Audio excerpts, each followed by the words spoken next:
এসেছি কল্পনা হালদার রেস্টুরেন্টে। যাচ্ছি এখন বাজারে, আসলে কেউ নেই, বাবাও নেই, তো যার কারণে তোমার দাদা ভাই আর আমি বাজার করতে যাচ্ছি। তো আজকের মেনু হবে, মা বলল বিরিয়ানি হবে, সবাই আসছে যেহেতু, তো বিরিয়ানি হবে যার কারণে। আর এই যে তোমার দাদা ভাই আসছে।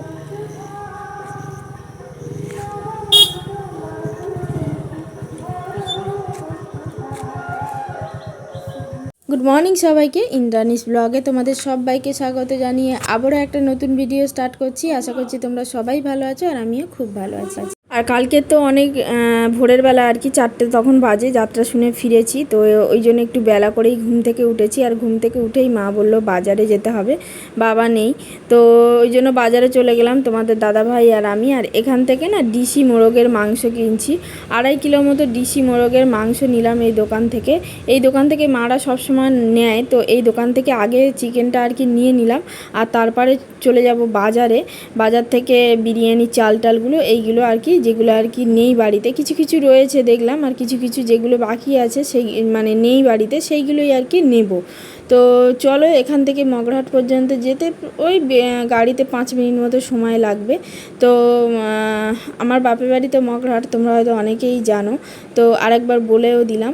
আর এদিকে দেখো, মগরাহাট থানা থেকে বাপের বাড়িতে যেতে প্রায় 5 মিনিট মতো সময় লাগে। এই হলো মগরাহাট পুলিশ স্টেশন, আর এখান থেকে যেতে প্রায় 5 মিনিট মতো সময় লাগে গাড়িতে করে।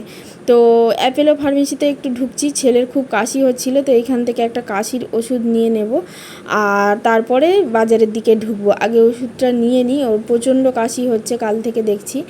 আর এই যে বাজারে চলে এসেছি, বাজারের এখান থেকে মায়েরা আর কি যেখান থেকে বিরিয়ানির চাল নেয় সেইখান থেকেই নেব। তো সেই দোকানটাতে বিরিয়ানির চাল আর কি নিলাম, আর এই দোকান থেকে নেব আলু, নেব আলু কিলো 5 মতো নিয়ে নেব এই দোকান থেকে।